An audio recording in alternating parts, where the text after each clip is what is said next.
to order on that clock for the special meeting, and we do have a quorum in sitting here. And Gerald, are you on the phone? I am on the phone, but I don't think we have a meeting because the board members were not properly notified according to board policy. Okay. I will introduce Dick Lyons of Lyons and Gaddis. He's an attorney has been with the hospital for a long time and an expert in special districts. You want to address that? Yes, could you please explain, what the basis for that is? So our board policy states that board members can be notified of a board meeting electronically, but they also have to be notified by one other means, which is a phone call, didn't get one, a letter, didn't get one, or a postcard, didn't get one.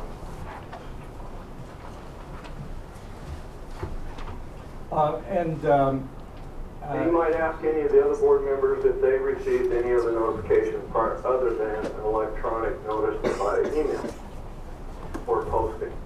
Okay. And you're appearing today by telephone? Yeah. Okay. And we do have a quorum. They have a quorum, but you can't legally hold the meeting. Okay.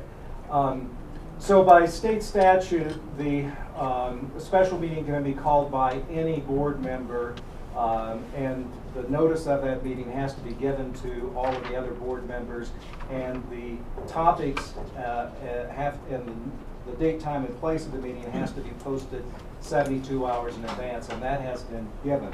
So by state statute, this meeting is a legal meeting. Now, your bylaws do provide, the bylaws do. You as our attorney are going to say that our board policies don't matter. No, I'm not saying that. What I'm saying is that your board policies have implemented or put an additional safeguard on the notice to the board members, and does state that you can give notice to the board members, and I think you're referring to section 3, by postcard, letter, telephone call, email, or personal notice of the date, time, and place, as well as being posted as provided by law. And then it does say, if emailing other directors, you must also use one other method of notification, e.g. a call or a letter. I think the purpose of that is to ensure that notice is given some way, shape, or form to board members of the fact that a meeting is going to take place, because not everybody reads their emails. I think that that's the purpose of the meeting. Be that as it may, you are appearing by telephone, and by doing so, you're basically waiving your objection that you did not receive adequate notice, because you must have, because you are appearing by telephone. So you must. So what I did was I called in to notify everyone that adequate notice was not given, and this is not a legal meeting.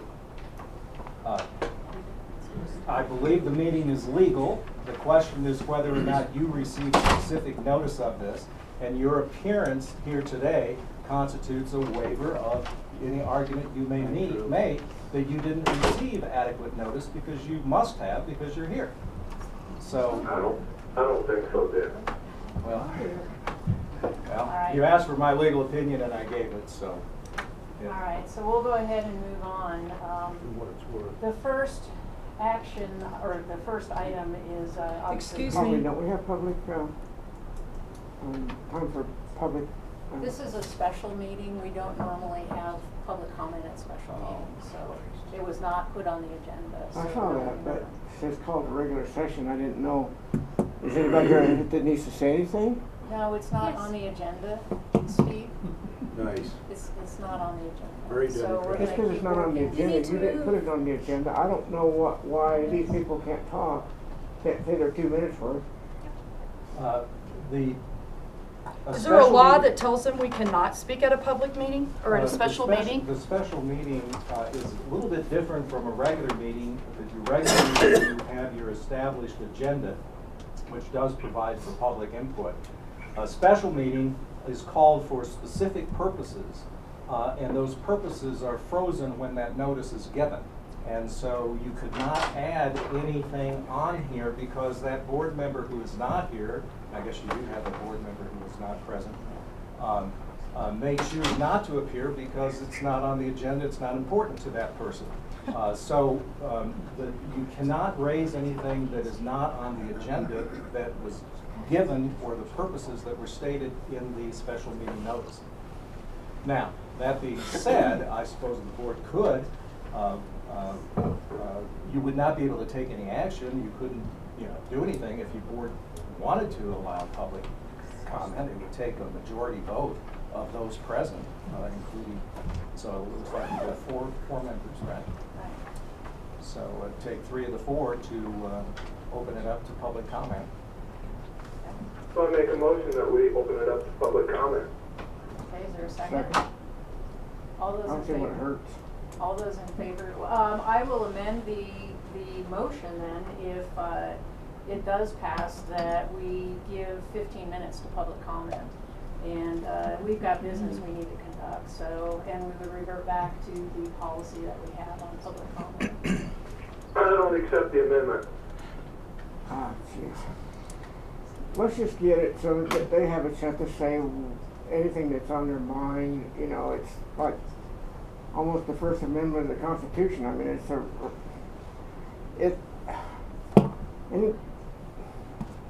I just don't see why we can't let them say a couple of minutes worth of this meeting. I mean, we don't have a time that we have to adjourn, so if we don't have a run problem 15 with minutes over, I mean, comment. I agree with Diana. I mean, 15 minutes. Perfect.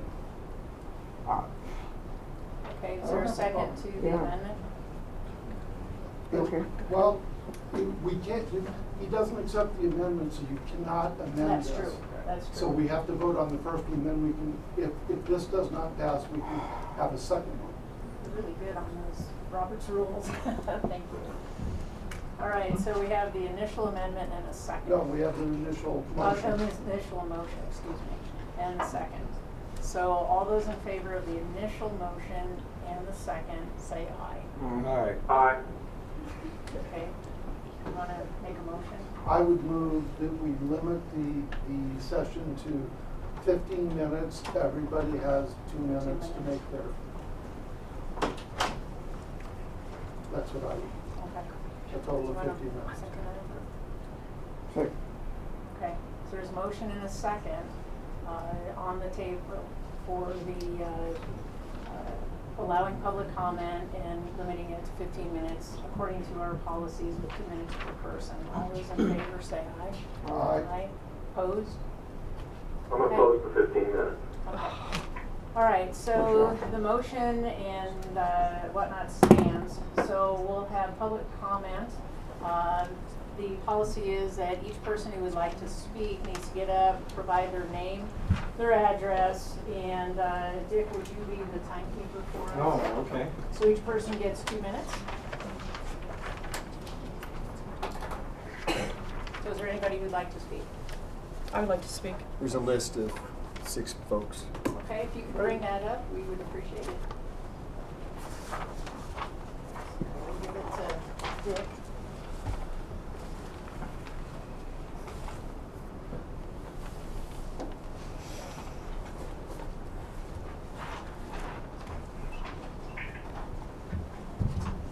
Kristen Hill, I give my 2 minutes to Stacy Furry. Marcy Kaiser, Same with me. Stacy. Thank you.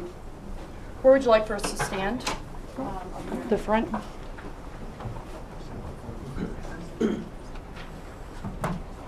Is Mr. White not attending the meeting today? Mr. White's Ah, not here. thank you, I didn't see you come in. Good morning, my name is Stacy Faree, and I'm a consumer of services and taxpayer of the Park Hospital District. I submitted a Colorado Open Records request, and I'm here to discuss concerns regarding Mrs. Vanderploeg and the formal hospital district's response to the public dated December 12, 2016. It stated, and I quote, "At the board's request, Ms. Vanderploeg agreed to serve a single additional year as the president, and which concludes in May 2017. the special circumstances which were reviewed by legal counsel and recognized by all board members who unanimously approved the exception to prove for the ongoing stability of the medical center, end of quote. This statement is false, as proven by the following documents.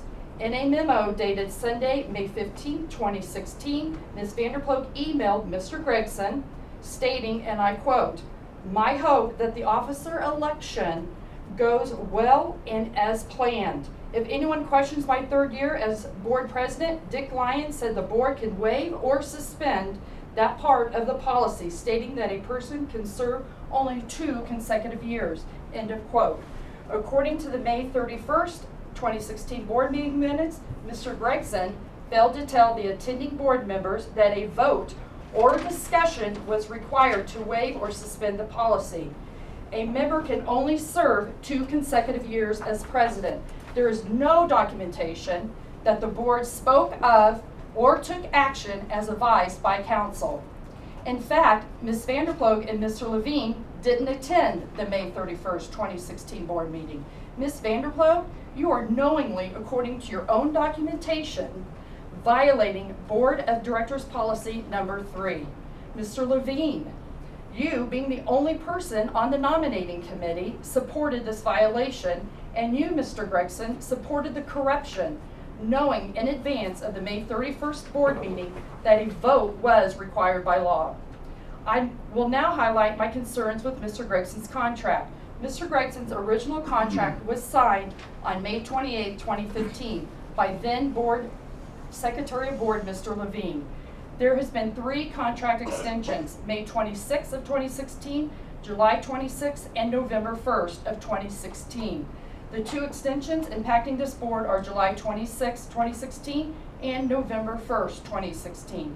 In reviewing the board meeting minutes since May 31st, 2016, there's been no board action extending any of Mr. Gregson's contracts. Ms. Vanderploeg is the only board member who signed the contract, and she is acting alone and without the approval of the board. Another concern regarding the Park Hospital District response is the regards to Mr. Gregson hiring of Management Direction, Inc. According to the limited records received, the discussion between Mr. Gregson and Management Direction, Inc. started prior to October 11, 2016. At that point in time, Mr. Gregson was already working on a revised engagement letter. However, not all board members may realize discussions took place during this time, as indicated in a memo from Mr. Gregson to Richard Spires of Management Direction, Inc., written on October 25th, 2016, and I quote, "Richard, I took a screenshot of the signature page so you would have this for your files. Board president and vice president know I'm doing this, and more will find out on an as need to know basis. Looking forward to working together, Mark," end of quote. Mr. Gregson, is there a reason you deemed it necessary to not inform all board members? More disturbing, Mr. Gregson, is your memo to Richard Spires dated Sunday, November 13, 2016.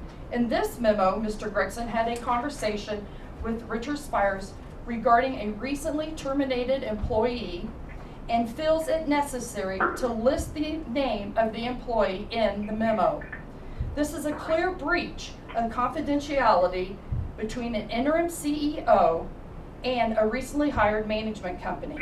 Mr. Gregson's breach of confidentiality of personnel issues demands the board to take immediate action to terminate Mr. Gregson and the contract with Management Direction, Inc.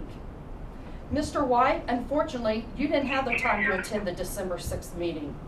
The records show the 7 months you've been a member. Yes, it is funny. It's not funny to us, the public. As I was saying, the record shows the 7 months you've been a member of this board, you have missed 2 board meetings, and yes, they were excused absences, and you have phoned in for 1 board meeting. However, on Saturday, December 10th, 2016, you found the time to write a memo to Mr. Mayo where you stated your position, and I quote, "It would be nice if we could tackle this in January, after the holidays," end of quote. In the same memo, you call the citizens of Estes Park an angry mob. You are correct. We are angry.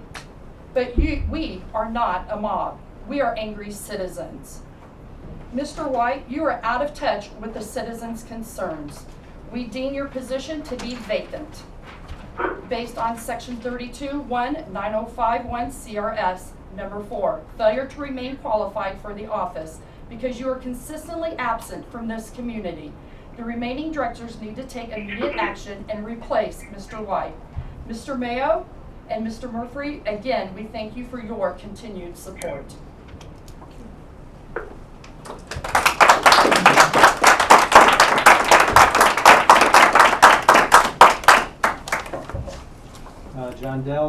Janelle Coop, My minutes were for Stacy. Nancy Allman,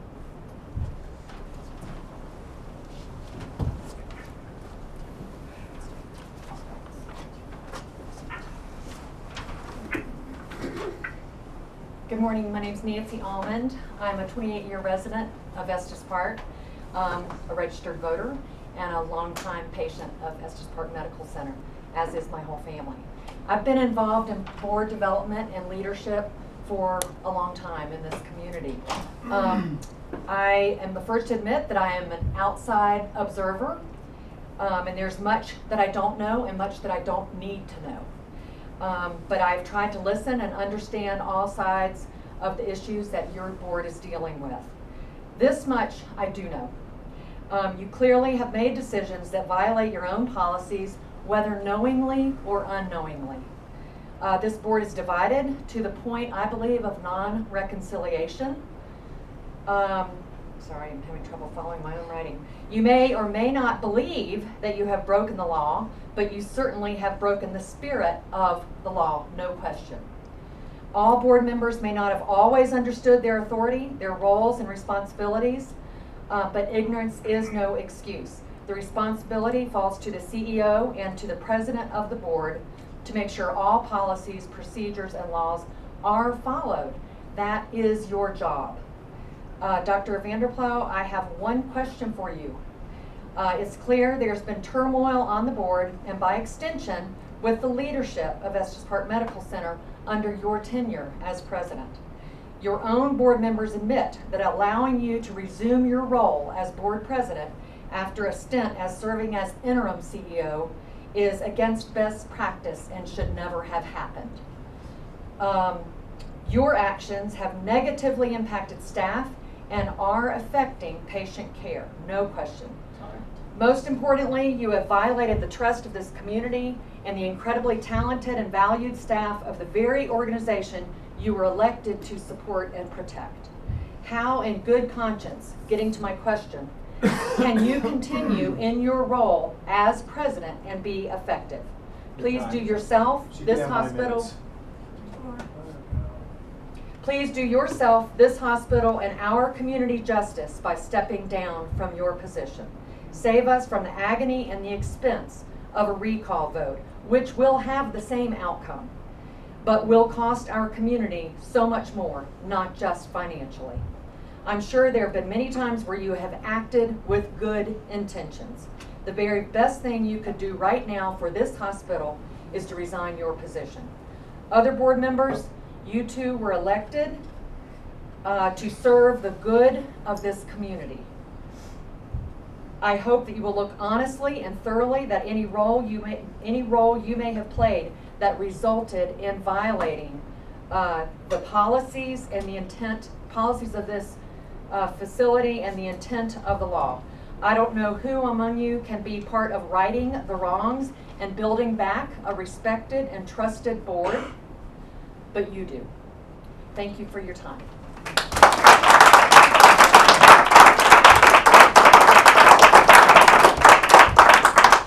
Mr. Johnson, I heard yield at the time to Ms. Allman, so that's always on the Thank you, list. Steve. All right. Thank you for your comments and for the motion to have open comments. We'll now move into the regular part of the special meeting agenda, which is management directions report. Mark?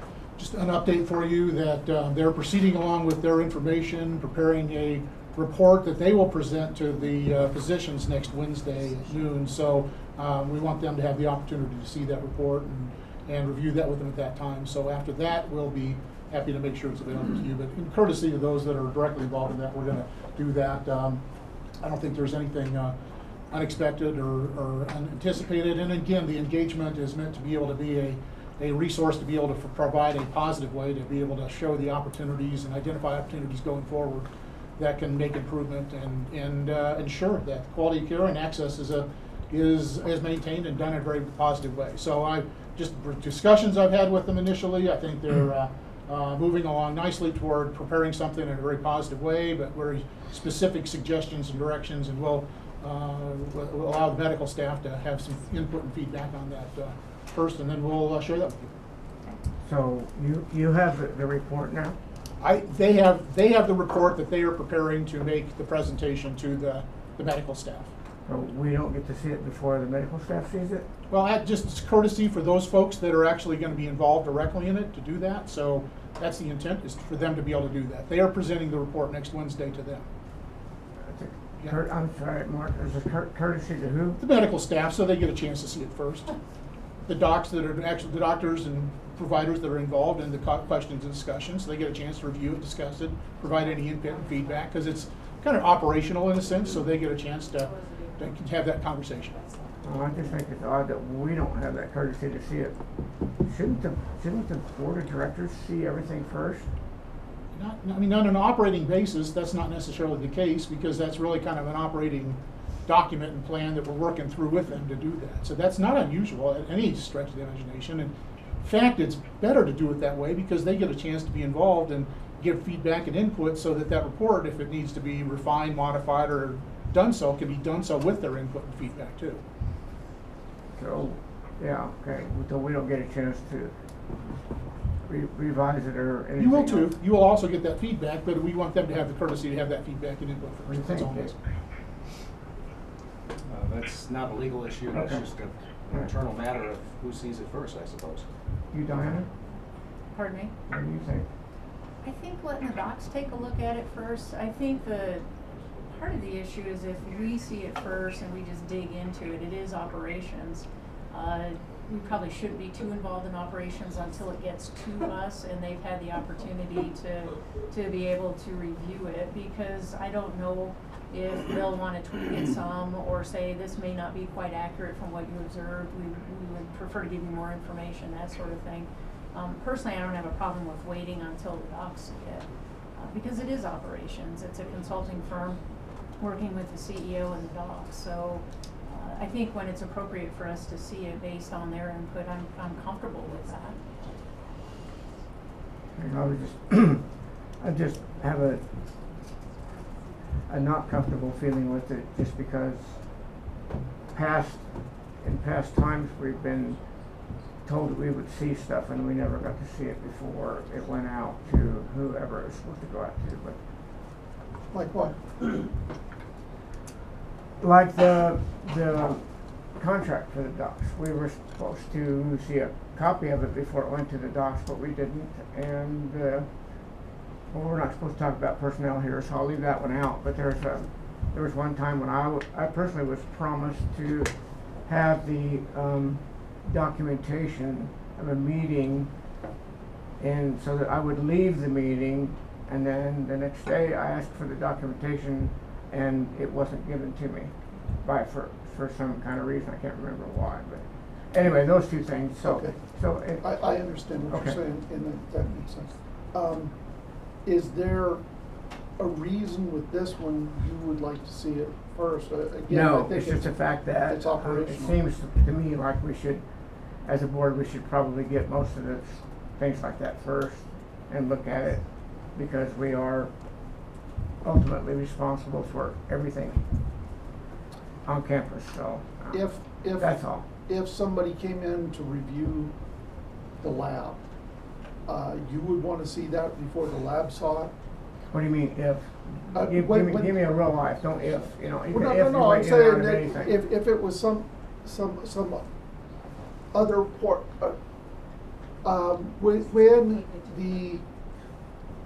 when the auditors come in and look at the CFO for the last year, they go back and forth with the CFO long before we ever see the report, right? I guess, Well, that's We the way. approve, so, I'm sorry? so we approve the auditors. Correct. You're correct. And if someone was gonna come into the lab, we would probably have a discussion about that.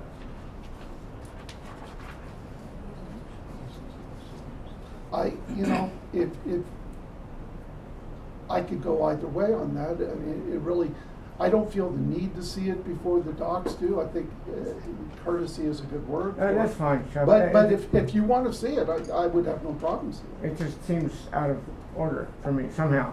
And it's because of my past experience with the administration. Anyway, I made my point, so I could support Move on. it either way. it's fine. Okay. Anything else on No, the just report? so you know, that's an update. Okay. Next is end of life amendment, Cindy. Thank you for having me today. I just wanted to bring to your attention that Proposition 106, as we all know, passed on November the 8th. That is called the End of Life Amendment. That Governor Hickenlooper signed it into law on December 16th. It becomes effective January 1. And that decision and that amendment now creates a position where healthcare providers and healthcare organizations have to make some decisions, whether they're going to opt into the process or opt out. Oh, it is an opt-in or opt? Okay. Yes. And policies will need, it's not as just as easy as opting in or opting out. Policies will need to be created, we'll need to inform our public. Those types of things have to happen as a result of our decision. It is the board's decision whether our organization opts in or opts out, and I'm not asking for that today. I simply wanted, I think you were sent some information about it, a PowerPoint, and I just wanted to bring that here today so that you're aware where we're going with it. I will be visiting with the physicians at MEC next Wednesday and getting some of their input as well for us to have to go by. And I have a representative from Colorado Heart Association, Colorado Hospital Association. Too many acronyms. Colorado Hospital Association will be here at the January 31st board meeting to give you a little more information about that. I'd like to put a resolution on for that meeting, maybe, so that we make the decision to opt in or opt out. But we will know what the medical staff's view of whether to opt in or opt out at that time, right? Yes. I will be Good. happy If to- it takes effect though on January 1st, we won't have another board meeting till the end, so. Correct. How will that work? Well, so we're gonna be a little behind the 8 ball there. We're not gonna be out front. We're not alone in that. A lot of hospitals, with it just being signed into law December 16th, it's very difficult to get things up and going by January 1. So there's a lot of hospitals that won't meet that January 1 deadline, and but that's okay. I mean, as long as we're addressing it, we're all aware. That's why I wanted to get it to you before January, so that you're aware of this, and we know what needs to come next. So what do we tell patients in the meantime if somebody comes in and asks for it January 15th? We just say we haven't decided yet? We don't have an opinion on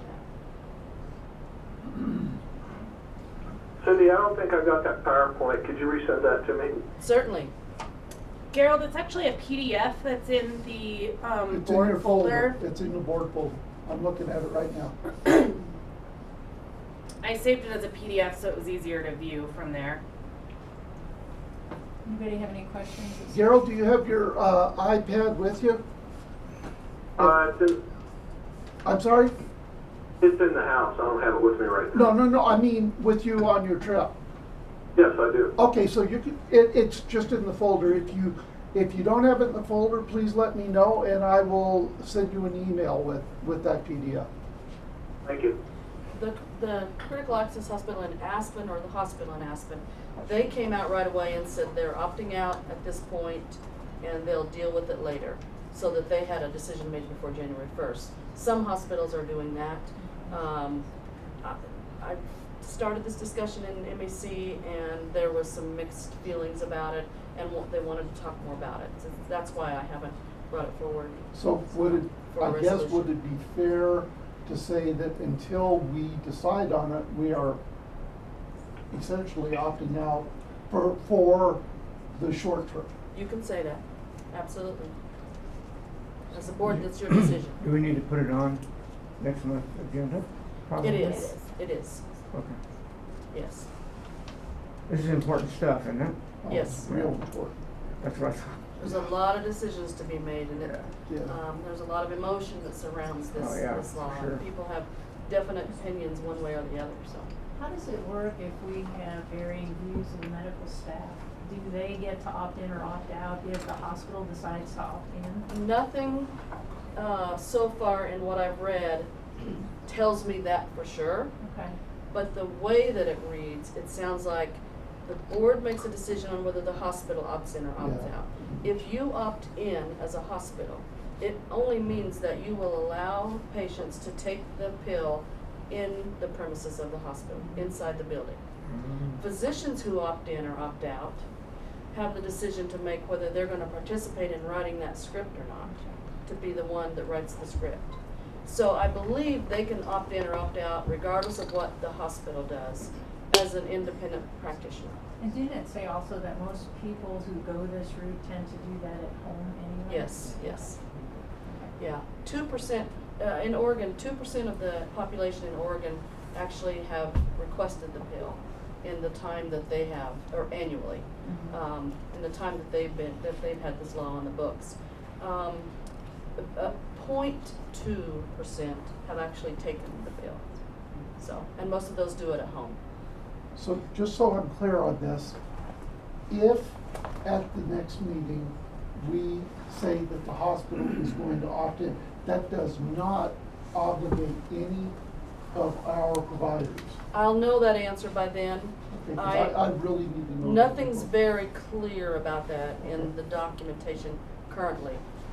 So I need to get more information on that. I would hate to make a decision at the board level that would go against deeply filled positions of any of our, any of the doctors or Absolutely, practitioners that's here. why I'm But if we talking opt about it. out, it still is the physician's prerogative to participate in that with a patient doing that at home. Yeah, just just not not on the here. I premises. believe so.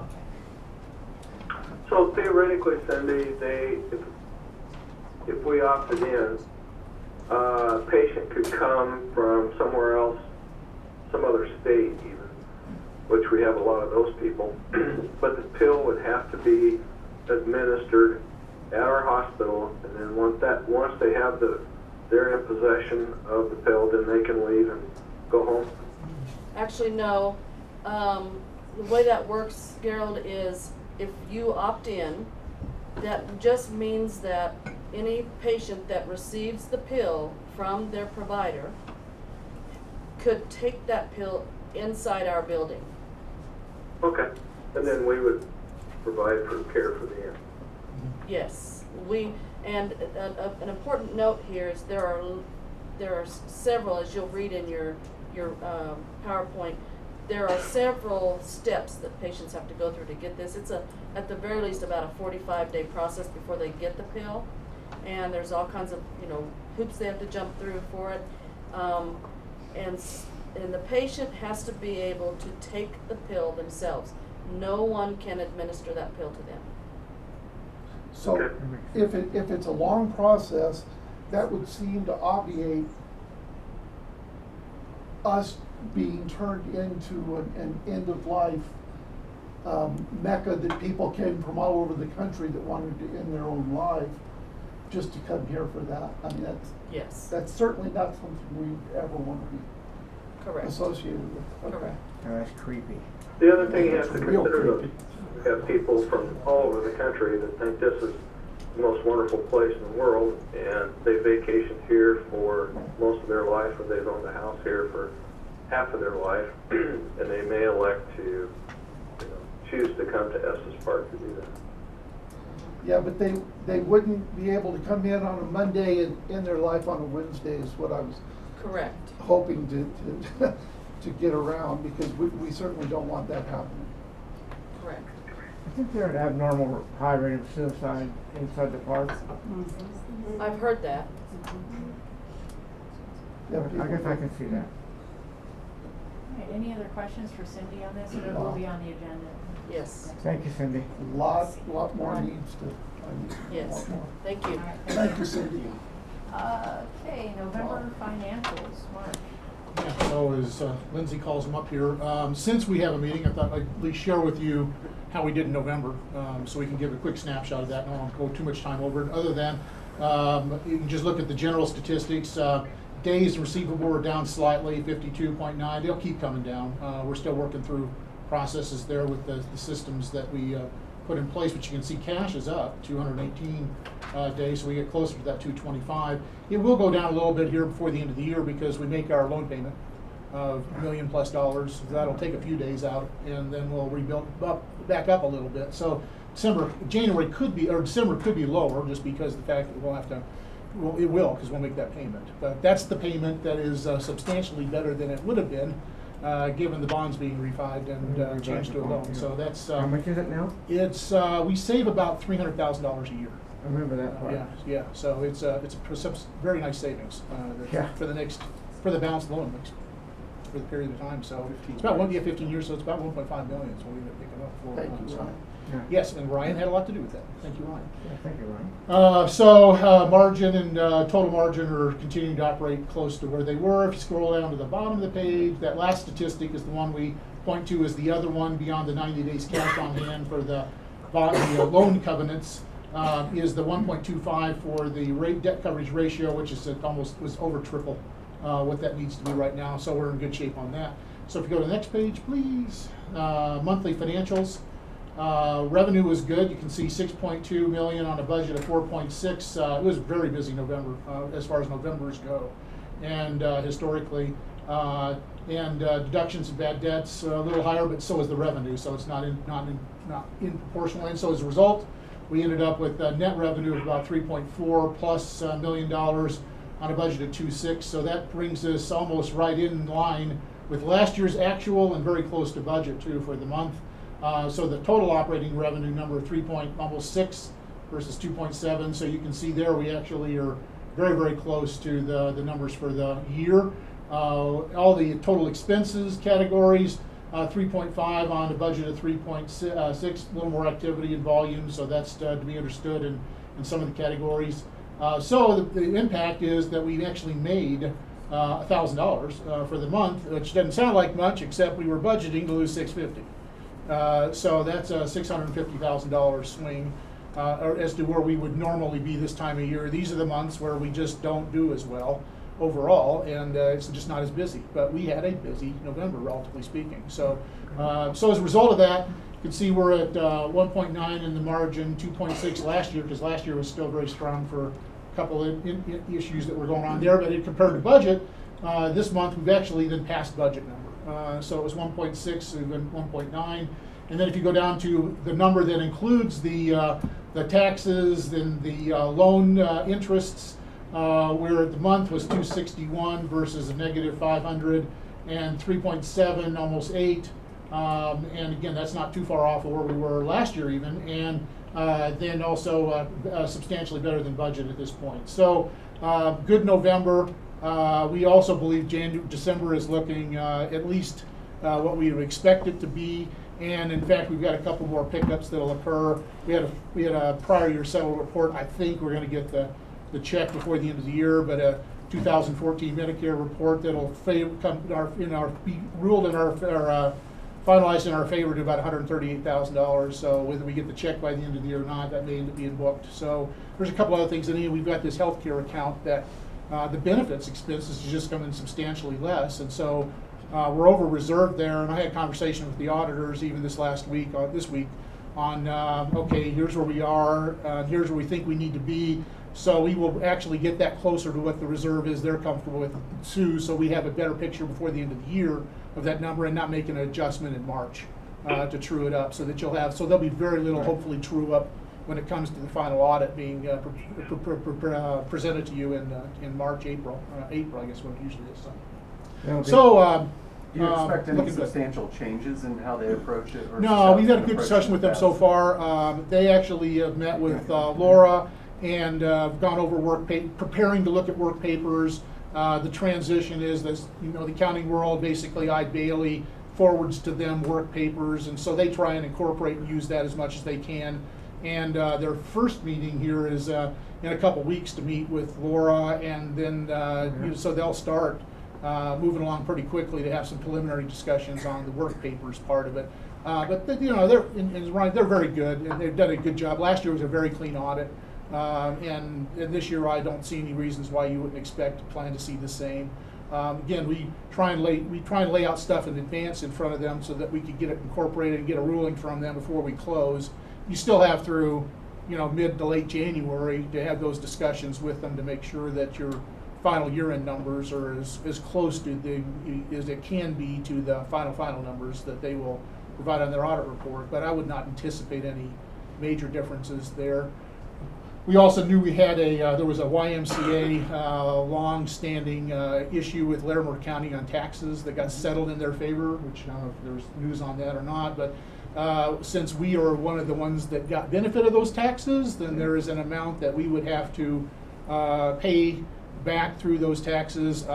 We have reserve for that. We've known about that for a long time, so our reserve, we believe, actually is probably more than what will be required to pay back. So we think we're in good shape on that one too. So we just don't see any issues there that are going to cause any heartburn or issues with going forward. So in fact, it's wrapping up to be a very strong year, and actually a lot closer to last year than probably budget, just because some good factors and that happened essentially later in the year. We had a lot more activity and volume for whatever reason later in the year than we did. Started a little slower in summer, but it's been very busy otherwise, including today. We've been very busy even as we speak. So It's nice to see some black ink. yeah, that's a good number for a critical access hospital. That's a really good number. Okay, so that means you've got good operating opportunities going forward, and at the same time, we believe we'll have suggestions and ideas and recommendations in several different ways to be able to even improve that. So that should even get better. What's the status of Mark, our CFO? He's still doing this actually through the end of the year technically, so I'm in conversations with him right now, and I confirmed with Larry that if he's okay with him carrying over, and he is. Now I've just confirmed with Mark that he's able to do that. His commitment is only to us through the first of the year, so but I've been back and forth conversations with him, so we'll see. If he doesn't, we're okay, because again, the operating basis within the department is fine, but it would be helpful to have him be able to just keep doing what he's doing. He's only been doing it it's only taken about 10 hours a month for the kind of level of things that he's added to it for us to look over reports and information. So it's worked out very nicely because people know him, he knows them, they've got a good rapport and working relationship. So it's gone fine, and I think we need him to pick up a phone call and say here, or email him, hey, take a look at this or give me some feedback on this. So he's been very helpful and responsive when we needed him. It'll be up to Larry to get his own CFO. Yeah, and we did some work already to kind of the search firm that did the last search actually owes us to do the new search. Yeah, right. So we've already done all the pre-work with that, and that is we've already met with them and given them all the information about the area, which they partially just had to be updated on their case. So they're kind of ready to go as soon as Larry says go, to actually put the word out there that looking, but he wanted a little bit of time on the ground to just assess a little bit before he actually did that, which is fair. But we wanted to do everything we could to have that be able to speed along as fast as So possible. when they come in and do the search for the CFO, the only thing we will pay for are their actual Expenses. travel expenses. Right. We don't pay a fee. This is the same company that the headhunters that found Larry? No, this, No, P.D. Smith. No, it's There's Smith. P.D. Smith is a different one. This But we've is, used him before. Yeah. okay, yeah. We used them to search for Ryan's For positions. Ryan. And there's some other ones over the years they've done some too. So. They're one of the big firms. They're a very, very credible organization. And they made a presentation on the CEO search. Yes. They were one of the candidate firms that made the presentation. So their proposal from them was also entertaining. They were a finalist for the CEO search. You like him? Okay. Oh, yeah, Okay. Yeah, they're very, very good. They're very good. yeah. Thank you. So that's next page, I guess, please.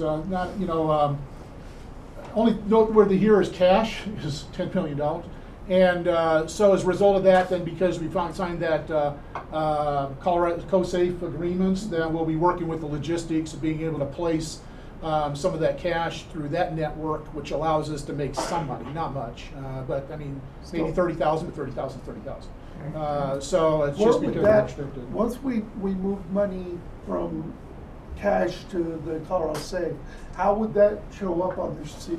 You know, let the accountants tell us, but it probably short-term investments or something. I don't know if it gets treated, it probably treated somewhat differently than cash, because, although it may be considered cash because it's immediately available. It's immediately Because there's no available. restrictions to say you can't get any of it just with a phone call. So I don't know that it's, What we'll would let you them think, give a Ryan? ruling on us to say where that shows up. On this sheet, how would we know, how would we see what's actual cash and what's with Colorado Save? It would be in short-term investment. Yeah, that's what I We think. haven't used Colorado the trust Not yet. here before. No, we have not. Okay. And I'm familiar with it. Yeah. Yeah. I don't know why we would use that as opposed to Morgan Stanley.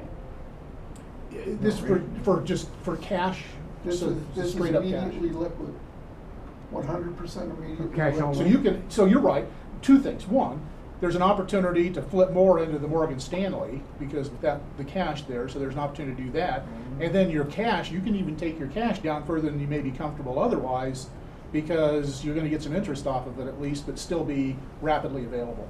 Right. And many municipalities throughout the state use this. They have, you guys did through the finance committee, checked them out and got Yeah. great feedback from Oh, other yeah. organizations that said it's My it clients works use talked some, about it. some of my clients use it. Yes, Yeah, it's not a people I problem. know, Right. say, but Mike, I just want to know when, after we start using them, Yep. when I look at the balance sheet the next time, how would I see this? I think, again, I yield to the accountants a little bit on this, but I think what you're gonna see is less cash since it's technically not cash and greater short-term investments because it is earning interest and it is an investment in that case, so.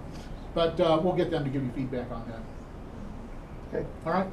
So that's the balance sheet, I guess, conversation. Then the next page is the cash flow statement, which we've kind of talked about. Let's go on to the next page here, which just kind of breaks it down by operating unit.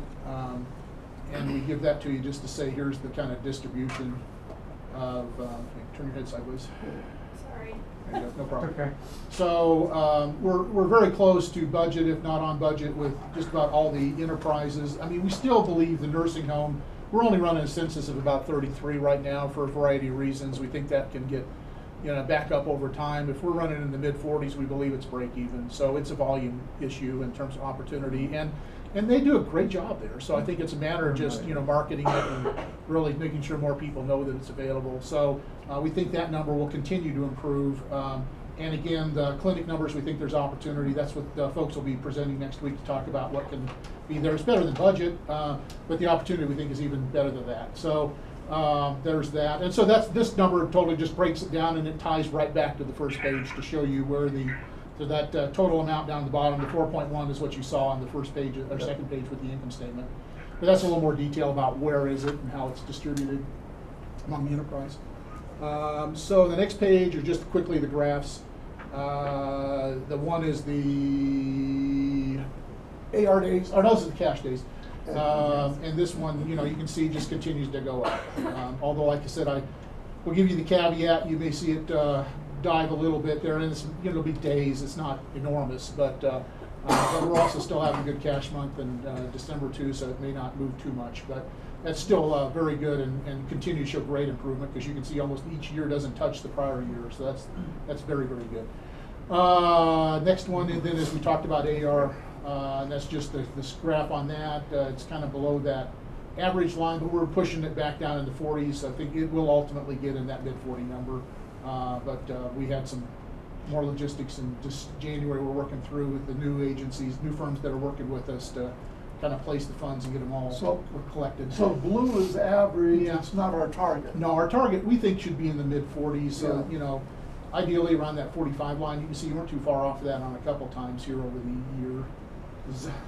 But I think it will get back in that range. And ideally now it should be in the 40s. Is that dip at the first of the year normal? I mean, Yeah. kind of historic? Yeah, because our revenue is less, so Right. your AR starts going up in relationship. So it's almost it's a phenomenon of time, more than any effort not being done or taken care of. It's more of an accounting math. The more Anything. But there was a- opportunity to have days in accounts Days, receivable, right. the more days in accounts receivable. Yeah. It was a really unusual piece of that last. Yeah, and that's on top of that too, it was right, we had a almost a year-long Oh, battle yeah. with Medicaid, When we Medicare. started, yeah. That they were holding about, over millions of dollars that is screwed up internally with the firm that was the intermediary. And we finally even started writing letters to congressmen and others to get it turned loose. And amazingly, all of a sudden, they figured out how to get us our money. So And we got it all. we got our back. We got it all back plus interest. So Really? like, Yeah. the December number, which is way above where it should have been, that really impacts the average. Yeah. So, It would be down. to me, the average is less Yeah. what I would like to see on this chart than the target. Right. And then and I'm again, not you're- sure what the average is if you telling pull me. that out, it should be it would be probably averaging closer in the high 40s at least. You know, Yeah. if not. What do you guys think? In this chart, the average doesn't tell me anything. I mean, we should probably just change it to To target. target. Target tells me a lot more than the average. I'll do that. I'll make sure that's the case. All right, that's the report. All right. Thank you. Thank you for everybody who's watching. Yeah, all and that. there's a lot of hard work, obviously, for the whole enterprise going in to do that, to make that happen. I mean, so that's a lot of work and reflection of everybody's efforts to have your best and second best year ever in the last couple of years here, so. Yeah, it's been nice to get to that point finally. Yeah. So. All right, next thing on the agenda is alleged Park Hospital District Board policy violations, and I'll facilitate that.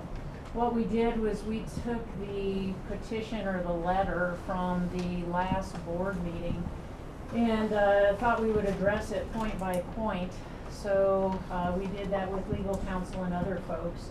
And so we'll just go through and have any board member who has something to say about that, just say it. So the first one was that Mark exercised poor judgment regarding personnel decisions, and it says with just weeks to go, although it was 2 months to go, you made a transition in a personnel action.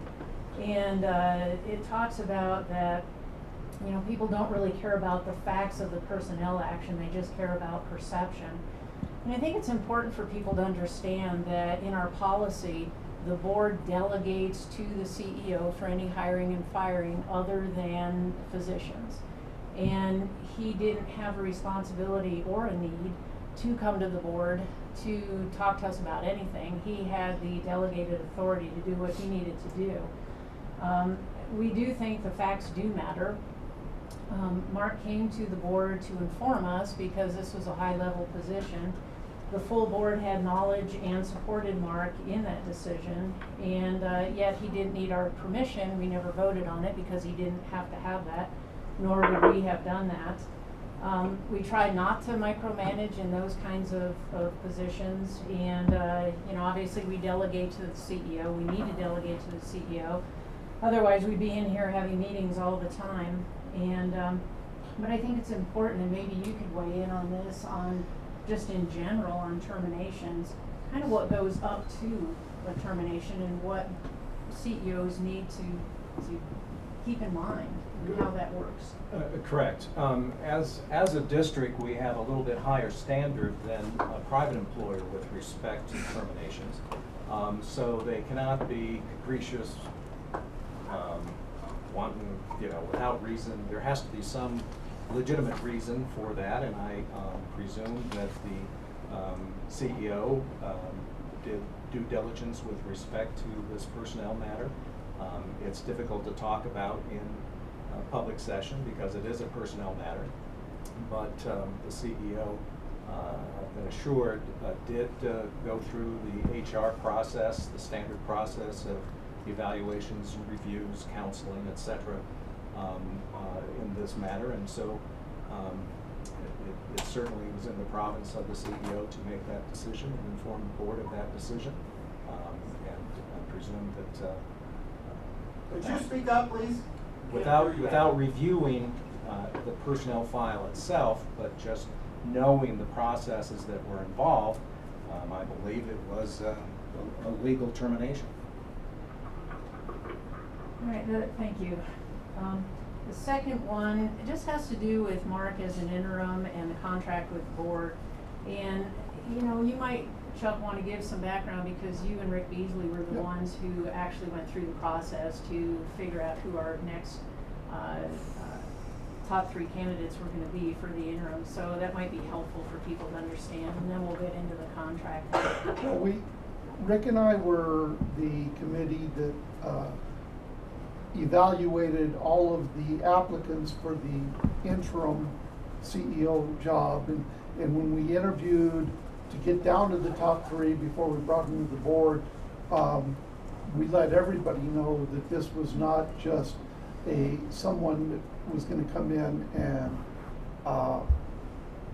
just keep the boat afloat. We wanted a real CEO. We wanted someone who could come in and be the CEO, take operational control, and make the operational decisions. So that was made clear early on and often. And then when the board, we went through all of the interviews.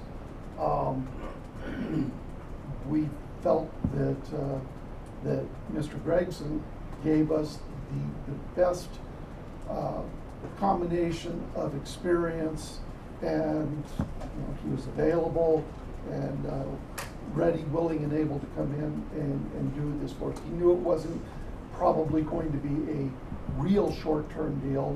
We knew at that time that the first contract, I think, was either 6 or 9 months. I don't remember what we did, but we knew it would be for a while.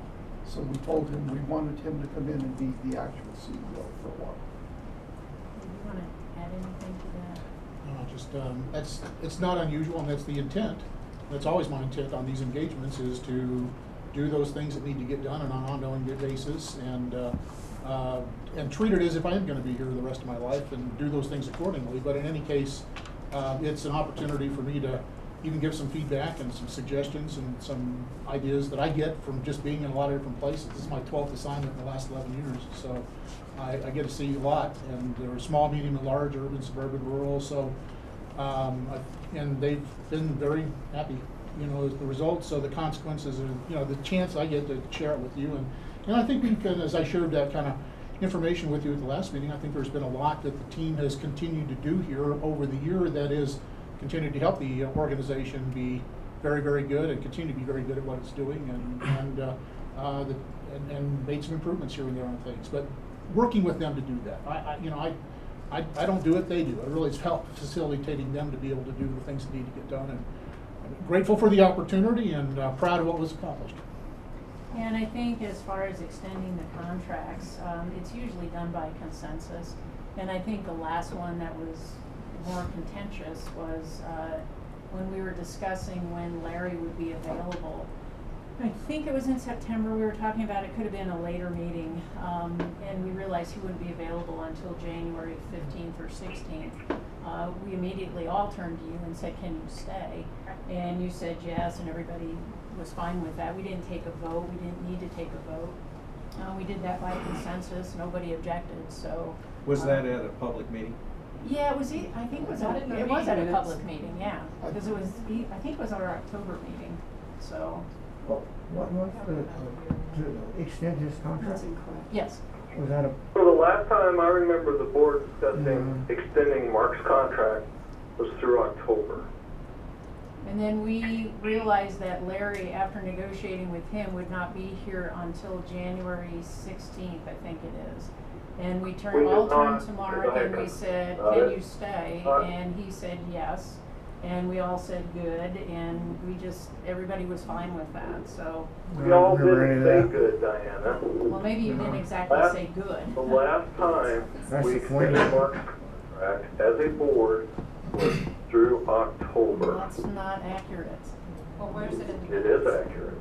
Well, it's not However, we seem to accurate. have a lot of recordings missing that would prove that. Well, we'll get to that in a little bit. That's We'll not get in to the that We in a probably ought minute, to get so- to it now. I mean, that's why, that was the problem that the public had with us, that it wasn't done properly. And I don't remember anything about extending the contract past that date. I'm not saying we wouldn't have, It was just never presented to us. Well, we all turned to Mark when we went through all the terms of It Larry's may have been in closed contract. session, it may have been in closed session. It doesn't matter. Yeah, I know, I'm Yeah. saying, that's why it's not in the minutes, is if it's in closed session, and we all just said, well, can you stay? So whether it was in an open session or a closed session, I would not have extended his contract past October. Last time I did agree to extend his contract was through October. Well, we all I don't want anybody agreed to saying it, we all so- did, because we all didn't. Well, Mr. Gregson, do you have We any? did not agree to it. My recollection was the group said, exactly as you said, can you stay? I said, my intent is to be here until you tell me you don't need me, because I don't like doing it that way. And that was the feedback, and there was no conversation otherwise, so with that, we prepared an addendum to be able to make that happen, be the case, so. Ryan, do you recall extending, as a board member, his contract past October? I remember the discussion after we extended the offer to Larry and finalized that. We asked Mark if he could stay longer. I do remember, I mean, that this context was different than the context in which we extended it previously through October. But at that time, we weren't, discussing hiring a CEO either. So, yes, I do recall that. I also Alright. recall the conversation about asking you if you could stay in light of what Larry's schedule was. But I think the point here is that it wasn't voted on. I mean, yeah, we asked you to stay as an option. I don't remember choosing that option. I'm not saying we wouldn't have, but I'm saying I Wait a don't minute, recall you say anything about. you remember asking him to stay? I didn't remember asking him to stay. I remember us asking if he would be willing to stay. But I don't think we ever extended the contract. No. well, we didn't vote That's- on it, we don't need to vote on it. It is not something you need to vote on, we had consensus, and we extended this So, contract. you. We voted on and the you first don't wanna extension, extend the but we didn't vote on this one. Contract without board approval. We can have consensus. The- You wanna weigh in on that? The board can only act in three ways. One, by a formal resolution. Two, by a motion duly made and seconded and approved, passed. Or three, by consensus. Normally, consensus is utilized when there's not a change in direction of the ship of state. It takes a motion or a resolution to change direction. If you are going to proceed in the same direction, consensus is often used by boards. It sounds like there was a consensus of the board with respect to this, and that Mr. Gregson understood it that way, and that he stayed. So. I don't believe that to be true. It just looks a little fishy because this is when everything started to heat up. And I don't know if they would have extended the contract. It was, we may have all voted for that, but we did not vote for it. We did. Well, At all. We did did not consensus. vote for it, that's what Dick just said, is there are three ways that we can do things. I know that, And the but third it was seems like consensus. If the you the had whole had thing an- kind of stinks, but we had this really contested, not contested, but the whole thing was in kind of semi-turmoil at that point. And if it would have been brought to us at that point with all this going on, would we have extended his contract? Who knows? Well, we You talked can't- about it and you didn't speak up. So because we asked Mark if he was willing to stay, and he said, yes, I would be, does not make consensus that the board did approve the extension. Well, that's my point. All And we we wanted to did know say, is Mark, were you you can stay, and he said able to yes, and we stay? said, okay, great, we will go ahead and take care of that, or whatever we said. I don't know what we said. Well, we didn't I say don't anything recall like that. How many board meetings did you have after that consensus? Let's see, we had probably October, November, so at least two, maybe three. You didn't have a meeting in November. Or December 6th. December, yeah. And was a motion made to terminate? All right, well, we're probably Well, not the going to termination agree on was that. at the It's end not of in the any of contract. their meeting minutes. If your contract runs out, you don't terminate, it's just done. That is Well, the termination. Obviously, we move forward with the consensus. We have Mark, he's here for a little bit longer. I I don't know I'm that we're sorry going to if us agree on newbies are that. ignorant, because that was not explained to us at all, that we could do this on a consensus basis. So you were going to do this, you were going to represent the board by signing this thing when we, as part of the board, didn't realize we were being represented, nor were we asked our permission to be represented. It just, the whole thing really doesn't sit very well. It really doesn't. In fact, it seems a little iffy, a little dicey. But when we say in a session, would you be willing to stay? And he says yes, and we say good, we'll go forward. I'm unsure what you thought would happen next. Since we didn't have to take any motions to continue, we would have only had to Who take a knows if we motion. had to take a motion? I didn't know that, nobody knew that. What we asked him Well, I is, did. will his schedule allow him to stay? And he said, yeah. That's not approving him I staying, he remember just said he saying, agreed. would we you did. stay? I remember If we us asked saying, him, would we you did stay not ask him. through until I Larry remember came? saying, can you stay? Are you able to stay? That's what I Well, remember. bottom line is he stayed. And we did sign a contract based on consensus. If you didn't understand that, in We the did not sign a future, we contract. will You try signed the to. contract. We did That's not. my responsibility as the board chair. And And a lot of in the responsibility. future, we'll make sure that you understand when we're doing something by consensus. It'd be nice if we did understand that, we wouldn't be having this So, conversation. We'll move on to the third Move on. one, in that Mark engaged a management company to evaluate the Estes Park Medical Group. And, you know, again, that's delegated to Mark. The CEO has that delegated authority to hire and issue contracts. And from what I understood, and I assume everybody else did, that this is one of the top groups in the country in terms of managing or evaluating or consulting on medical groups. And I know people in here say that he needed to get board approval for that, but there's a real difference with hiring consultants and doing something for building and that sort of thing. And perhaps you can again elaborate on that, on Yeah. hiring. RFPs or going out for bid is required for construction projects or asset acquisitions, but for service contracts, that is not required by law. Say that one more time, Dick? You have to go out for bid or an RFP for construction contracts, for materials, or both, for asset acquisition, but for retaining consultants, service contracts of services for personnel, you do not have to put that out for bid for a logical reason. You don't want to be forced to take the lowest bidder if that person doesn't have the qualifications that you require for that position or for this job or this task. So.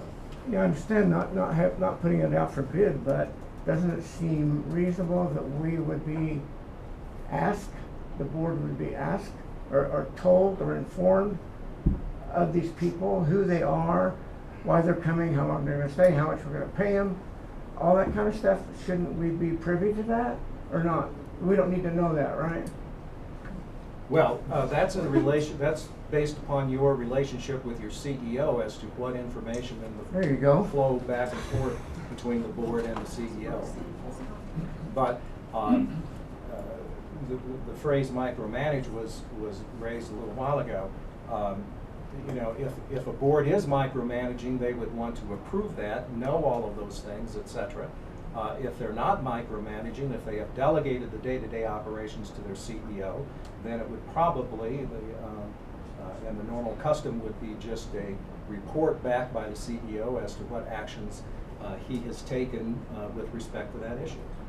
Yeah, you're calling it micromanagement, I'm calling it common courtesy. I mean, if we would, again, I mean, this is a big thing here in this little hospital, having these people come in. We don't know who they are. At least tell us who they are and their credentials, and they're gonna be good, and they're gonna be here, and this is what they're gonna do when they're here, and some kind of abbreviated job definition and payment and all that kind of stuff. I'm sure with a 10-minute dissertation, we could have known all that, and we wouldn't be having this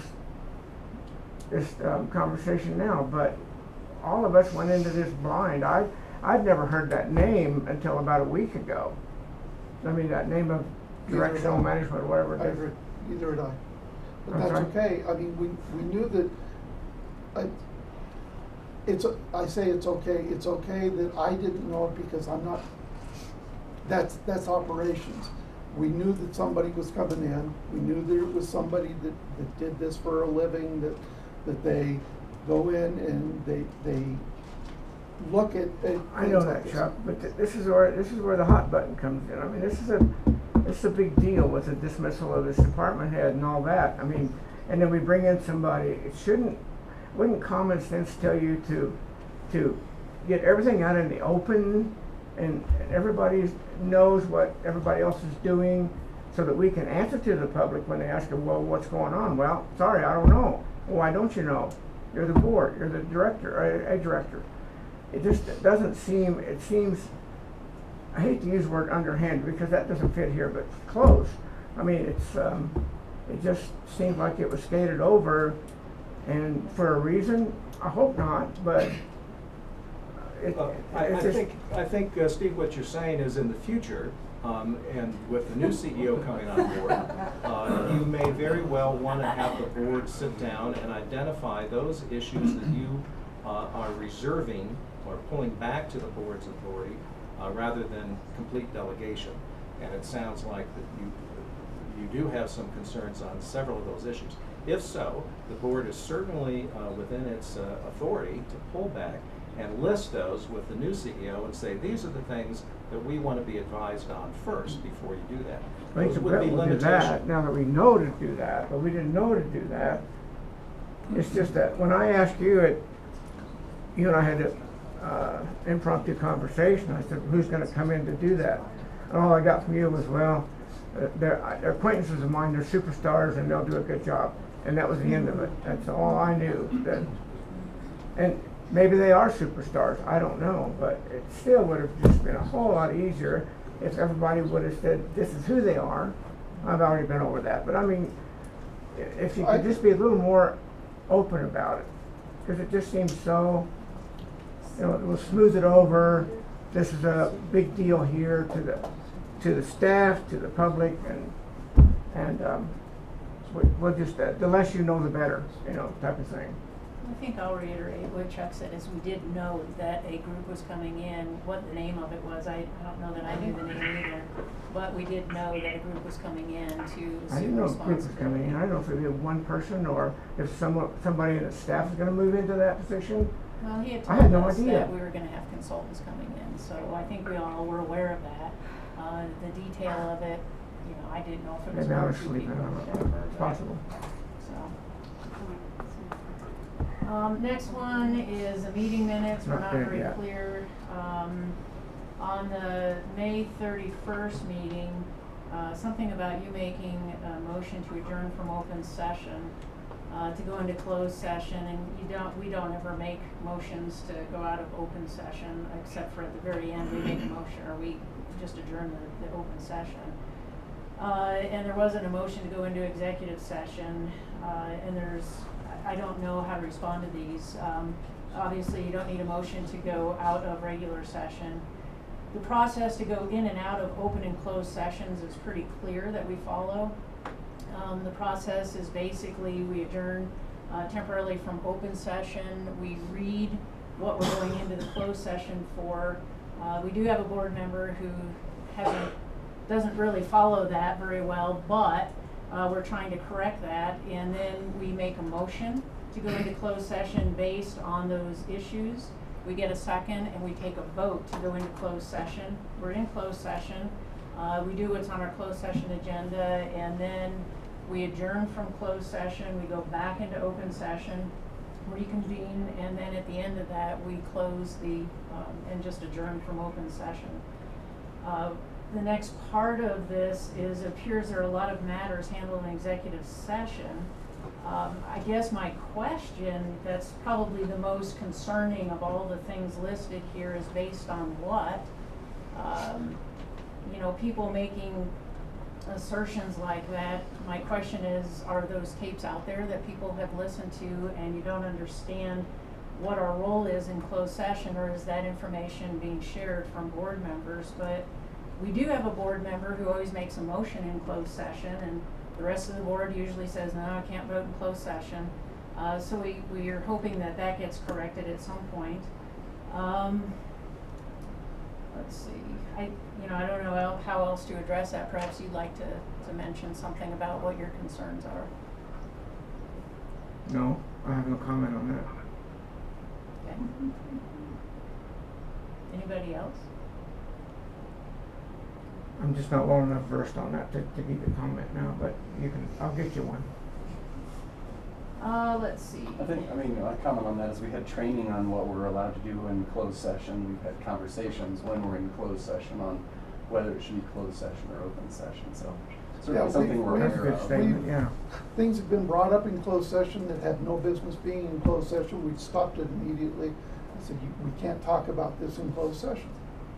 We can't vote in closed session. We can't talk about this we only talk about the things that we're supposed to talk, that we list in the motion that we're gonna talk about. Let's see, next one is that we were absent on the meeting of. I want to talk about the whole nominating committee. Okay, why don't you go ahead and do that, and then we can kind of weave in. One question that came up is, why was I the only member of the nominating committee? It was real simple. The past board looked at this last election and said, there's one person who is not standing for re-election, that's you, Chuck. Would you be the nominating committee? It was from the last board. And I said, well, I could do that. So I was the one, that's why I was selected as the only one person in the nominating committee.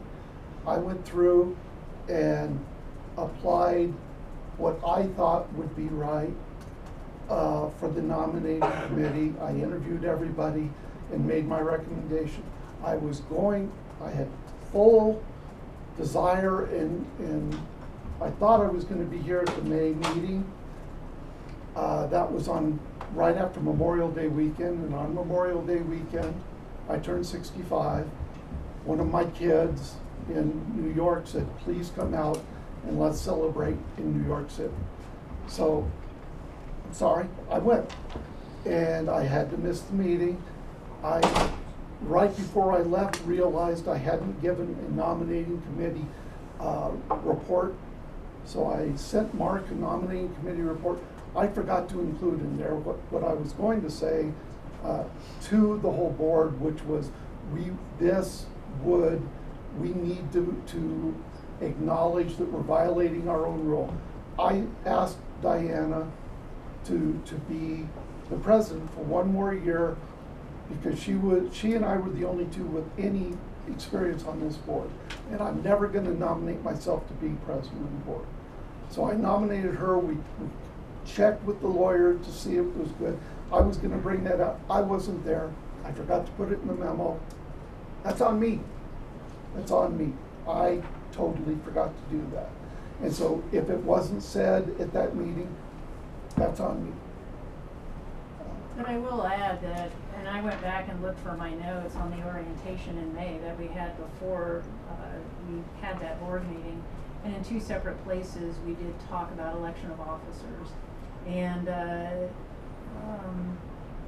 we talked about the policy, and we talked about the fact that, somebody in here mentioned that they had a huge learning curve, so it wasn't really appropriate to put one of them in that position.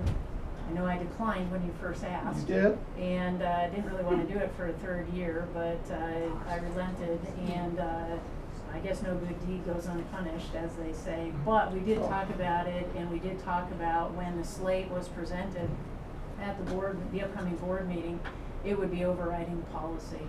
Well, but I needed to, in the email I sent to Mark, giving the nominating committee report, I needed to again talk about the policy, and I did not do that. Yeah, but everybody knew about that at that point, I know. and But he did can't not. remember. Can't include me Carol. in that, everybody, Diana. Well, I didn't know about that. It was listed in the orientation. I guess We went everybody else over got it, it but me, so, huh?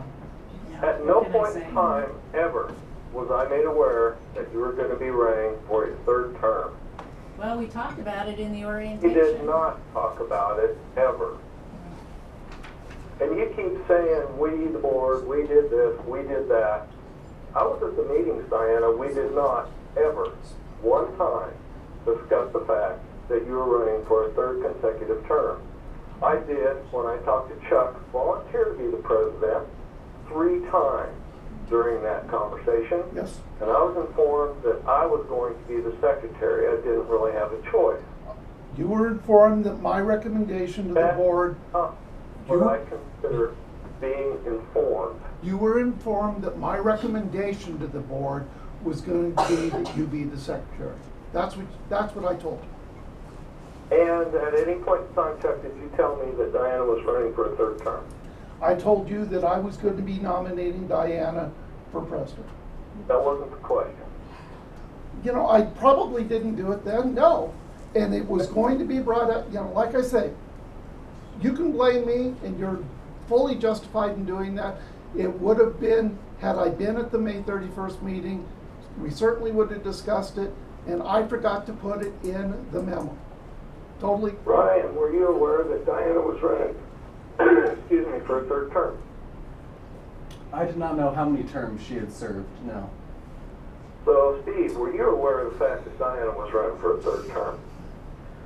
I was not aware of that, but the problem is, even if I was aware of that, we needed to be aware that in no uncertain language that this was a violation of the policy and procedures. Well, If it's we not were a on that, it may have been violation. different.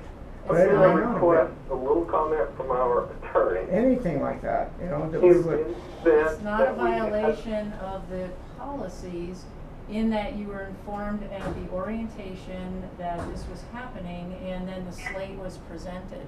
We Are did you the check attorney, with the Diana? attorney No, on this to it- make sure that's- that we could override the policy. Are And you an attorney, Dick went Diana? ahead and gave us the information that we used. Yes. I believe I I'm was, addressing the question to Dick. You got the floor, Dick. yes, I was, So the question I have, Dick, is if the board decided to allow Diana to run for a third term, would we have to have had a resolution to do that? no.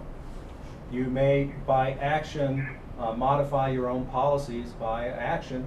And Diana contacted me, or Chuck, somebody contacted me, I do recall the conversation, and I said, yes, you may waive your own policy on that limit because it's not set forth in the state statute. The state statute Okay, so that's not actually what I've been told, provides and I for a would have to 2-year have been term, aware and of not that, just 1-year that I terms. was making an exception in order to make an exception. I was not made aware of that at any point in time. That's the big problem here. If we didn't know we were going against our own policy, yeah, well, maybe we can amend our own policy and procedures. But now that one, and just a second, girl, that main one right there is something that we should have been known 100% black and white. This is what you guys are doing. This is what you're doing right now. You're going against your own policies. It's okay. It's legal if you want to do that. But nobody knew that Well, it at the was time. We didn't talked know about that. in the orientation. I did, I knew about it and. Well, like you I said, probably did, and you probably did, but But we didn't. Blame me. No. The problem with blaming you is that you blame the whole board. I mean, you can't take yourself out of this picture. Oh, I'm Yeah. not, I'm saying that as We the screwed nominating up. committee, it was incumbent upon me to inform the whole board at the May 31st meeting. I failed in that. Yeah, we appreciate your guilty verdict, but we just still, we're all in this together. You can't separate us out. You can't, it's impossible. So if you mess up, we all mess up. I So messed up. you forgot to do it, so, and then we weren't aware of it. And so now the public in their upheaval, if you would call it that, or they're not satisfied with the way we're doing things, that was picked up right away. And I don't blame them. I probably would have picked up on it too if I'd have been on that side. But it's something that was not made we were not made aware of, just like the contract with Mark. Nobody told us that that was going to be extended. We asked him if he could do it, but well, we've been all through that. But all of these things are stuff that was not given to us in black and white, so we didn't know about it. So I feel like you took advantage of us as neophytes, not telling us this, just so you could get this done, because we were coming into a really hot time. Contested. If you feel that way, I owe you an apology, because I did not mean it that way. I absolutely intended to be at that meeting, and for a family reason I was not, and forgot to put that in the email that I wrote. It's, I get that. But the That's fact good. of the matter is, again, it was discussed at the orientation, so if it wasn't clear, It was that's not part of the unfortunate, orientation. so we'll. Yeah, well, you know, it's, Obviously, we're not gonna agree on this one either, Yep. so. yeah, I know, move on, right? Was in the last 4 years. We had one CEO who was here for 6 or 8 years. I don't remember how long Rob Austin was here. And we had a CEO who was here for 2 years. So we've had a couple of interims in the meantime, and I'm sure Larry's his intention is to stay here for quite a long time. There was something in here about me not being able to serve as an interim. And I know, again, we talked with Dick on this because we needed to fill the gap between when Brian left and when we were able to interview for an interim. And it is perfectly legal. I put in about 60 hours a week for 5 weeks, no pay. And that's the way it can be legal, is to do it without pay. It's prohibited for any compensation. Yeah. It's quite common for smaller districts for the president to step in and serve as an interim CEO, performing those duties until such time as a legitimate, Really? professional CEO can be retained. Yeah. But the caveat is that no compensation can be paid to the board member that is serving in that position. There are a couple of things on here with district notices, and Lindsay, I may need to ask you about this one, or Mark, I don't know anything about these. The ones where election results are found at the Secretary of State website, can you address all of that, or how that works? Excuse me, actually, Lions Gaddis files that stuff for us, after the election. It doesn't go to the Secretary of State, it goes to Right. the Division of Local Governments. I acknowledge the transparency notice is incorrect and needs to be changed. It is filed where it needs to be, filed. And when I submit the new transparency notice, that line will be, I fully acknowledge that line on the transparency notice is incorrect. So you'll take care of all that. Next one, Ryan, I'm gonna turn it over to you. It has to do with you being on the board of directors and not owning property here and working away. So if you wanna address all of that. Well, before he does, let me just make sure everyone understands the eligibility requirements for being a director. You have to be registered to vote and either live within the district, be a resident of the district, or a property owner within the district of taxable property. And there was a question that popped up. So the DEO, the designated election official, when nomination petitions are submitted to her by the time, the deadline, which is like close of business on the Friday, whatever that day was, I can't remember the exact day. So if those come in, it's incumbent upon the DEO to verify if in fact the person who has submitted the nomination petition is eligible to run. There was a question, we received a call from Lindsay, and the answer was we'll check with the Larimer County Clerk and Recorder's Office, which she did, and so on the operative time, by close of business that Friday, Mr. White was registered to vote in Larimer County, which then indicates that he was a resident up here, because you have to sign stating that you're a resident of Larimer County to do that. And then he signed an affidavit saying that he was a resident of this district. So at that point, he was eligible to run. He also provided a copy of his lease here in the district as well to back that up. So he was eligible to run. Now, if there are events that have occurred subsequent to that, that have raised questions, I believe that as president, you made an inquiry of Brian if he's still living here, and his response was yes. So, you know, that's, the district lacks any investigatory powers on this matter. So that, we're satisfied that he is in fact, but the question now can be given. Right. I'm a resident. I can give another copy of an updated lease. You know, registered voter, nothing's changed. Define resident for me. If you're a resident, what is that in legal terms? What does that say?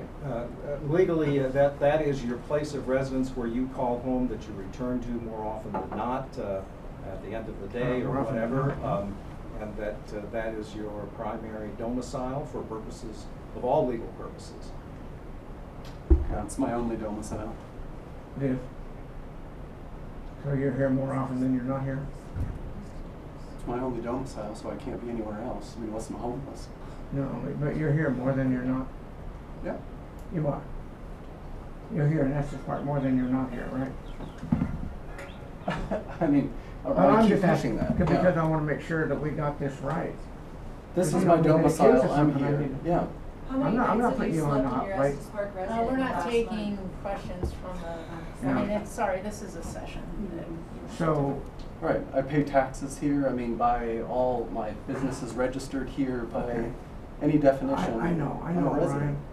I think you're a good guy and you're a friend, but I gotta ask you again, are you here in Estes Park at your residence more than you're not here in Estes Park at your residence? Yes. Yes, you are. All right. All right, we have a couple more things to move on to. Do you have anything else you want to add? That's all I have to say. Okay. Let's see, we've got a couple of other things. There was a quid pro quo allegation. I don't even know the dates, but apparently it was when I got up before the board, the town board, to talk about the board not supporting the fourth story of the new building at the Stanley. You're talking our board. Our board Yes. decided we were not gonna support the addition of the fourth story at the Stanley. And so I went before the town board to talk about that and to say that, and somebody has accused us of quid pro quo when we were delivering actually a message from the foundation to also not require the $325,000 that the foundation owed the town. And you might want to explain what quid pro quo is before we go on so people understand Well, what that's that is. simply tying one issue to another issue, that we'll give you this if you give us that. But in this instance, you have two different entities. You have the foundation and the district, and you appeared on behalf of the board saying that you had no opposition to or you were withdrawing your consent to or approval for the higher elevation. And then you just simply delivered the message on behalf of the foundation, that it was, the foundation wanted to have its, the town waive the donation or the purchase price or whatever. I don't see where there's any quid pro quo there whatsoever. But it doesn't make any difference because at the end of the day, they were separate issues anyway. The money wasn't returned, yet you still Well, the gave money your, actually was paid by the foundation to the town, so there was no quid right, pro quo. but you Yeah. didn't withdraw your, Exactly. the issue on the fourth floor, right? Correct, correct, yeah, we were pretty So solid. I don't know on what that would be. Yeah, we didn't really understand that. The other is the tape recordings, and there has been an issue with the tape recordings of executive sessions. And I'm trying to find the sheet, but we have, the process is that when we go into executive session, we record why we're going in, we take a vote, a motion and a second to go in, we take a vote, we go in, we talk about what's on the agenda. And those sessions are recorded, they are kept for 90 days, and then they're erased. We decided, the last board decided, when we were having some negotiation issues with the former CEO, that those tapes would not be housed in the CEO's office. And at the time, Chuck was the secretary, so Chuck had those in his possession. You went through all of that with Gerald, who became the incoming secretary. And he started taking those home. We realized that that was not appropriate at that point, and decided they needed to go right back to the CEO's office, which is in our bylaws, which is the appropriate thing once we were finished with all the issues with the former CEO. So those were to be returned. However, whoever said it, however they said it, we are missing tapes. And don't really know what to do about that. We don't have tapes. Obviously, they're out there somewhere, and I don't really know how to address those. So Gerald did send, I have one tape. Gerald sent one tape, Yeah. and the bylaws, I think it is, or maybe it's state law, says that after 90 days, those tapes should be erased. So Can be erased, yes. can be erased. So, and that's been what we've always done. So I think on the 91st day, we've always gone through and erased the closed session. So we're missing, I think, 1, 2, 3, 4, 5, or have been missing 5, possibly 6 closed session tapes.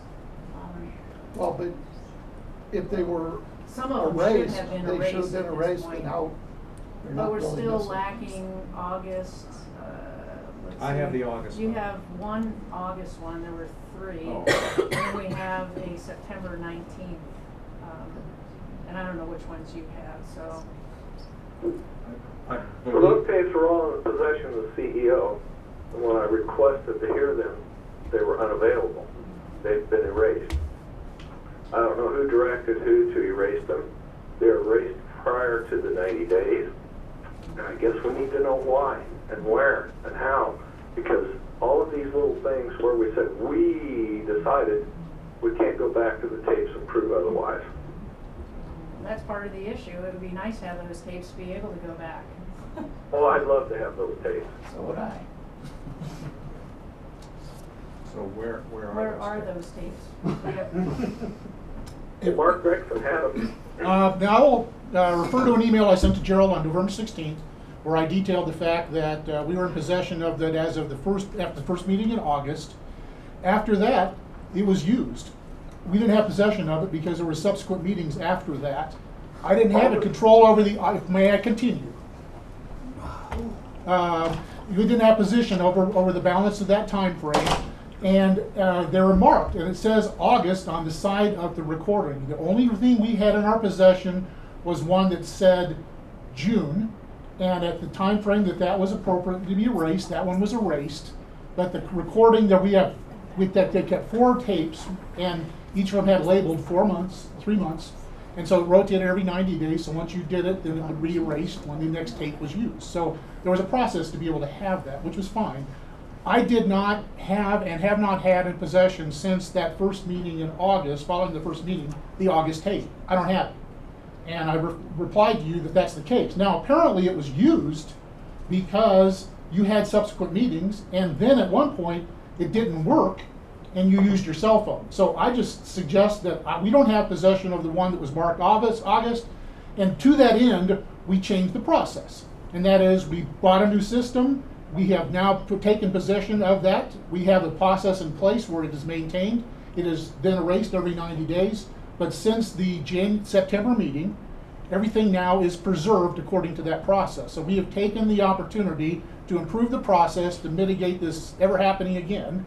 But I cannot explain where that is because I don't have it and haven't had it since that first week after the first meeting in August. But there were subsequent meetings and nobody cried foul about not having something to record it with, and that would have been the one that was used to record the meetings. And those were meetings of the board only, which I was not even in attendance because it had to do with the CEO recruiting process, and consequently, I wasn't necessary for me to be there. So I can't tell you which one was used or what was there because I wasn't in the meeting, but we didn't have possession of it. I relayed that to Gerald in the email, and that's where we stand. So I can't tell you where it is. I just suggested look and see if you have the box, that says August on it. If not, we don't have it in our possession. And we've changed the process to make sure that will not happen again. And I think having a new process and new tape recorders will help take care of anything in the future. And, you know, again, it says in our bylaws that they do get erased after 90 days. We won't, up till, you know, now, we had people taping it on their telephones and those didn't get downloaded. And I think from this point on, we just won't allow that, and we'll either take manual minutes or whatever we need to do, so. So make Mark, sure- do you recall my bringing in the tape that says August on it, when you and Diana, when you're in your office, and Diana requested that I give you that tape, which was the tape of the doctor's session? Yes, And that was the last time I saw that August box. have And you after read- that August box was used for subsequent August recordings of meetings So of which that I was in has been- attendance, and I can't tell you where it's at. Well, that has been erased, correct? I don't have it to tell you it's been erased. I don't even have the box, so I can't tell you. It is subsequently since the time frame that would be required to keep it, but that's irrelevant. The point was we didn't have it. The last time it was in my possession, I gave it to you and Diana. To me, I wasn't even there. My goodness, we have so many procedural issues. You were there because I didn't feel it was appropriate to give it to Mark, and you said, yes, that's fine. And that is the last time I saw that one, but it was used apparently for August meetings after that, because I didn't have it. Well, But why would you erase a tape that wasn't supposed to be erased yet? I didn't erase, I can't erase something I don't have. And just for clarification, I do not have the tape, I have the digital recording sent to me. Got it. Digital, yeah, I don't have the tape. From the cell phone Yes. that was used to record it. And apparently when one of those meetings, the tape recorder didn't work, which meant there must have been a tape recorder in the room. That was a later meeting. Right. It was mid-September that the request came to me to buy a new device. Right. So something had to have been used prior to that. Right. We're talking about several recordings that are gone, some that were done on the new device. And Nope. No. Nothing on the new device everything on the new device we have. people are having an issue running and turning on and off the new device. I requested that we get one that was easier to use. We don't have that yet either. We're using the new We're device. using it, it's functioned properly for every meeting we've had since we've instituted its use. So then where are the tapes? Where are the recordings? Those recordings are on the recorder Well, I requested them and I didn't get them. from September board meeting forward. On this current one, yes. This, I was just pulling my email, I have to find the Amazon order, but it was late, it was like September 22nd that this item shipped. We used So it for it the was board used for the meetings. September 27th board meeting and Right. forward. All right, well, we've had issues with the recordings. It's a mystery. I don't think that we're gonna figure that one out, but, going forward, we've got a good secure system and can take control and keep control of the recordings. And, you know, we'll just keep the system that we have. It apparently seems to be working and is in proper order. I think that's the last thing on the agenda, other than at the end of the public comments. I don't know what people's expectations are, but when we do public comments, our policy says that we are not to respond to public comments, and that's why we don't. So, you know, just be aware, we didn't even have it on the agenda, but our policy says that we don't respond to public comments, so we're not obligated, and, you know, we really can't respond to them, just so that you understand that. I think we're done with the information items on the agenda. So I'm going to adjourn us from regular session, and then, Darryl, do you have a copy of the agenda to go into, to read what we're going into closed I session can for? read it for you. Okay, do you wanna read it, Chuck, so it'd be a lot easier? Wait a second, before we adjourn, I would just like to say that one of the problems we have here, overall, a descending problem, why there's a black cloud over our heads right now, is that since this turmoil has come to the attention of everybody, we excuse me, we, the board, have been under a microscope. And these infractions that we are charged with, more or less, is, I think, legitimate.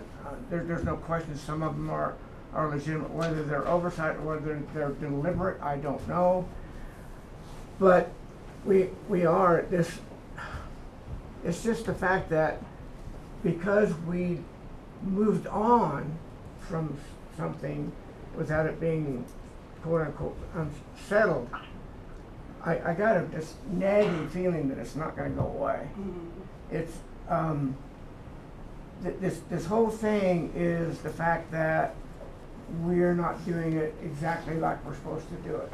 When we're a board, we have to do it exactly as we're supposed to do it, and we haven't been doing that as far as I can see. Because so many of us are uninformed when we should be informed, and we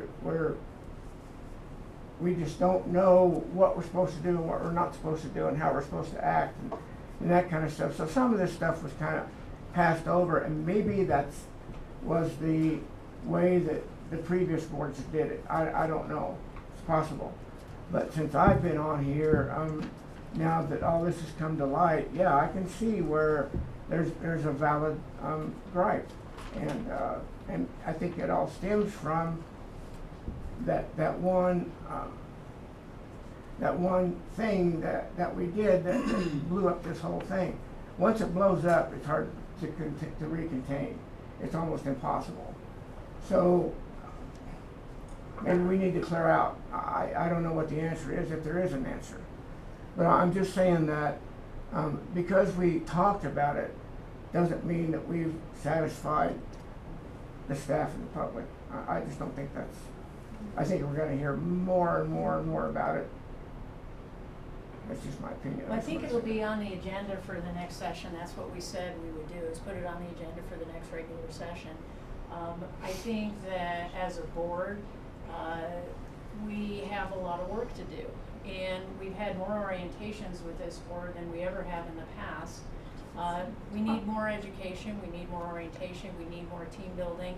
I think if you and Gerald had issues with the leadership of the board or how things were going, it would have been nice for you to have come to the board as a whole and talked about that, as opposed to airing it out in public. Those would have been nice things to have had happen. And I think we need to work on how we operate as a board and what we do.